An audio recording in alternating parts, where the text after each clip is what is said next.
Easter, like Christmas, it's accumulated a great many traditions. Some have to do with the Christian celebration of the resurrection, others based on folklore. Yeah, and the history of Easter celebrations actually quite interesting. And in today's Throwback Thursday, our friend Jim Duffy from Secrets of the Eastern Shore is about to take us down a rabbit hole of another bunny.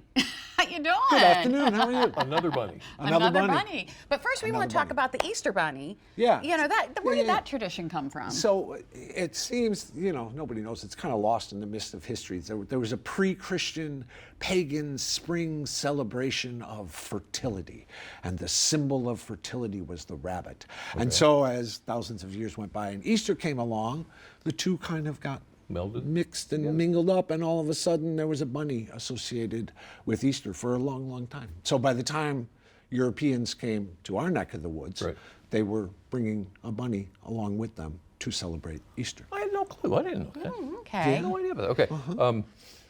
There was, wait a minute. The place they came to already had a bunny legend tied up in religious holidays. No, that was what you were just explaining. Okay, so, but you're talking about another bunny. There's another bunny. So the place they came to, here, already had a bunny. There was already a bunny here. The bunny's name was Michabo.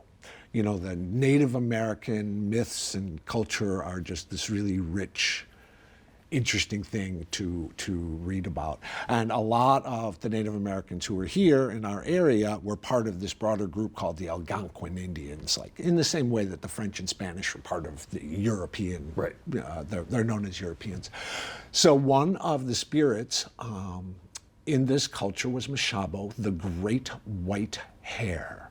And he was kind of creativity and prosperity. He would come to hunters in their dreams at night to tell them where to go the next day on their little expedition. Oh my. And provided the famous three sisters, corn, bean, and squash. He's the one who gave them to the Native Americans. So there's a lot of different stories about him, but there's one that's just really fun because of the nature in our area.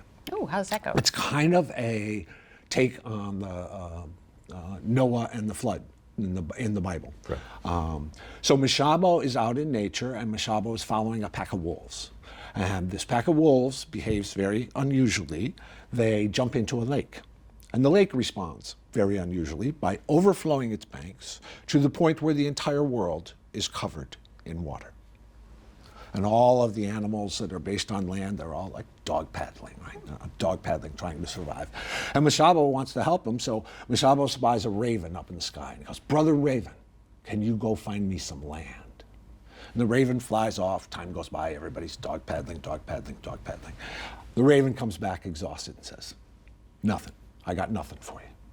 And so Michabo turns to an otter and says, "Brother Otter, can you swim off and find me some land?" And the otter swims off, same thing. Long time goes by, everybody's dog paddling, comes back, ain't no land out here. And then a muskrat appears, just as Mishabo's about to give up, and the muskrat says, "I'll get you some land." A muskrat? A muskrat. And the muskrat dives straight down, gets some muck from the bottom of the lake, brings it up to Michabo, who then kind of works some fast-forward magic, and a plant goes on there, and then the plant dies, and the soil gets a little bigger, gets a little bigger, gets a little bigger, and then there is land, and everybody can finally stop dog paddling and climb back on land. Oh, so it's a story with a happy ending? It is a story with a happy ending. It gets even happier because this whole story unfolded before human beings even existed. It was just other animals at that point. Michabo was so impressed by the muskrat's performance that he married the muskrat, and the offspring of the muskrat and Michabo were you and me and all human beings. That's how we came into the world. Oh. Go figure, huh? Go figure. The muskrat, How the about hero. that? Who knew? Well, thank you so much. We do now. Jim Duffy, Secrets of the Eastern Shore, as always. Incredible. Another Thank you. interesting story.